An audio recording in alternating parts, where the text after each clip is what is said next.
विष्णवे नमः। आप सभी को मोक्षदा एकादशी व्रत की हार्दिक शुभकामनाएं। आज मोक्षदा एकादशी व्रत कथा सुनेंगे। उससे पहले मोक्षदा एकादशी का महत्व समझ लेते हैं।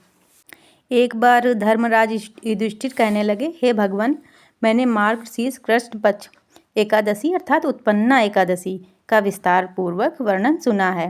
अब आप कृपा करके मुझे मार्गशीर्ष माह के शुक्ल पक्ष की एकादशी के विषय में भी बताइए।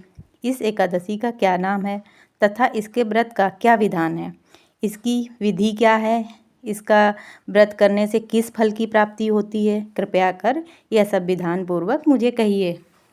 तब भगवान श्री कृष्ण बोले, मार्गशीर्ष माह के शुक्ल पक्ष में आने वाली इस एकादशी को मोक्षदा एकादशी कहा जाता है। यह व्रत मोक्ष देने वाला तथा चिंतामणि के समान सब कामनाएं पूर्ण करने वाला है, जिससे आप अपने पूर्वजों के दुखों को खत्म कर सकते हैं।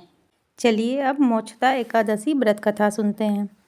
गोकुल नाम के नगर में एक वैखानस नामक राजा राज्य करता था। उसके राज्य में चारों वेदों के ज्ञाता ब्राह्मण रहते थे। वह राजा अपनी प्रजा का पुत्रवत पालन करता था। एक बार रात्रि में राजा ने एक स्वप्न देखा कि उसके पिता नरक में हैं। उसे बड़ा आश्चर्य हुआ। प्रातः वह विद्वान ब्राह्मणों के पास गया और अपना स्वप्न सुनाया। कहा, मैंने अपने पिता को नरक में कष्ट उठाते देखा है। उन्होंने मुझसे कहा कि हे पुत्र, मैं नरक में पड़ा हूँ, यहाँ से तुम मुझे मुक्त कराओ। जब से मैंने ये वचन सुने हैं तब से मैं बहुत बेचैन हूँ। चित्त में बड़ी अशांति हो गई है। मुझे इस राज्य, धन, पुत्र, स्त्री, हाथी, घोड़े आदि से कुछ भी सुख प्राप्त प्रतीत नहीं हो रहा है। क्या करूं? राजा ने कहा, हे ब्राह्मण देवताओं, इस दुख के कारण मेरा शरीर जल रहा है। अब आप कृपया करके कोई तप, दान, व्रत आदि ऐसा उपाय बताइए जिससे मेरे पिता को मुक्ति मिल जाए। उस पुत्र का जीवन व्यर्थ है जो अपने माता पिता का उद्धार न कर सके। एक उत्तम पुत्र जो अपने माता पिता तथा पूर्वजों का उद्धार करता है, वह 1000 मूर्ख पुत्रों से अच्छा होता है। जैसे एक चंद्रमा सारे जगत में प्रकाश कर देता है, परंतु हजारों तारे नहीं कर सकते।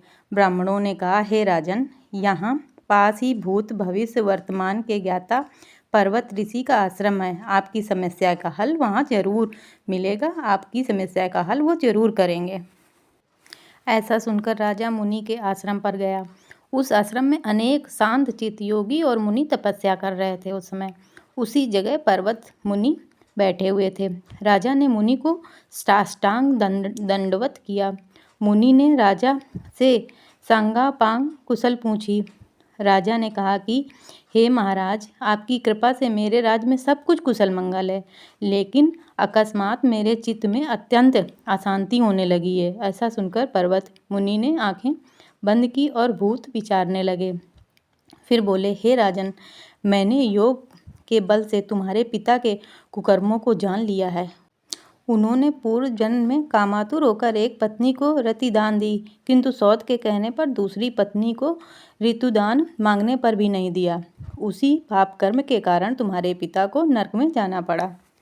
तब राजा ने कहा, इसका कोई उपाय बताइए ब्राह्मण। मुनि बोले, हे राजन, आप मार्गशीर्ष एकादशी का उपवास करें और उस उपवास के पुण्य को अपने पिता को संकल्प कर दें। इसके प्रभाव से आपके पिता की अवश्य नरक से मुक्ति होगी।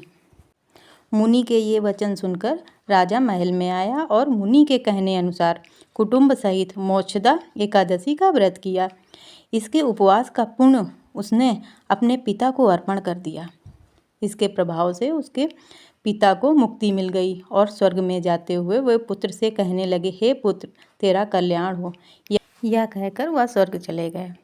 मार्गशीर्ष माह की शुक्ल पक्ष को मोक्षदा एकादशी का व्रत जो करते हैं, उनके समस्त पाप नष्ट हो जाते हैं। इस व्रत से बढ़कर मोक्ष देने वाला और कोई व्रत नहीं है। इस दिन गीता जयंती भी मनाई जाती है। साथ ही यह धनुर्मास की एकादशी कहलाती है। अतः इस एकादशी का महत्व कई गुना बढ़ जाता है। इस दिन ये गीता पाठ का अनुष्ठान प्रारंभ करने तथा प्रतिदिन थोड़ी देर गीता पढ़ने की आदत अवश्य डालें।